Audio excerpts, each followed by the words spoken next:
We look to one nonprofit animal shelter here in the Midlands and how they're doing all they can to give these rescue animals a second chance. Final Victory Animal Shelter is based out of West Columbia, and obviously they have their own building where anyone interested in adopting or fostering could come by. But now they're taking it a step further to find a forever home for these animals. Our Justin Walsh shows us how going the extra mile to reach the community can bring new life to some very deserving animals.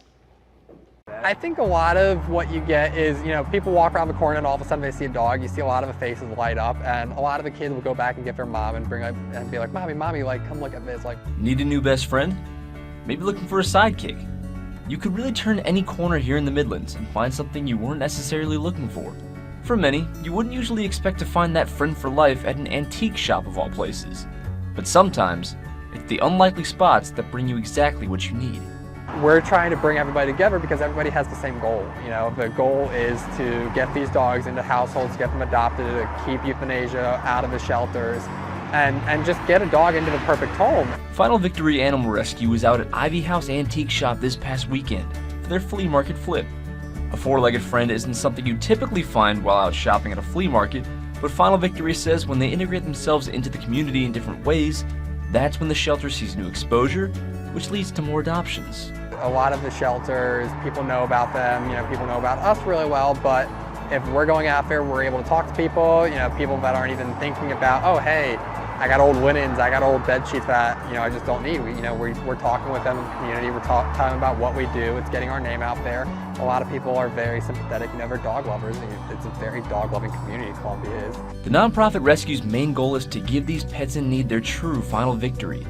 They'll see a good number of people come to the shelter out in West Columbia looking for an animal, but as Michael tells us, many don't know they're looking for that forever friend until they see a sign. I mean, you could be driving down the middle of the road thinking about a dog, and then all of a sudden there's a bumper sticker in front of you that says Final Victory Animal Rescue. Now, whether that sign be metaphorical or physical, Michael says he sees them all the time. So why a flea market?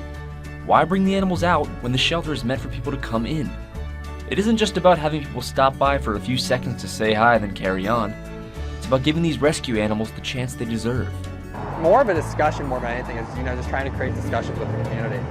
The more that we can do to bring everybody together, because it's a united front, the more that we can help the dogs out in the long run. The end goal is the main priority.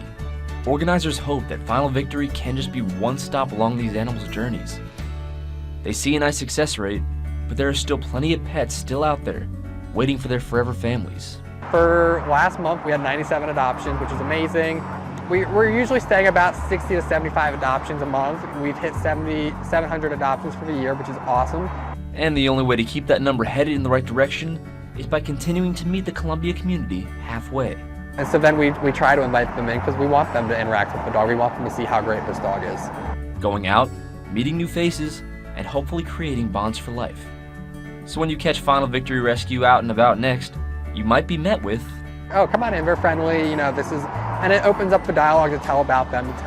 In Columbia, Justin Walsh, WIS, News 10.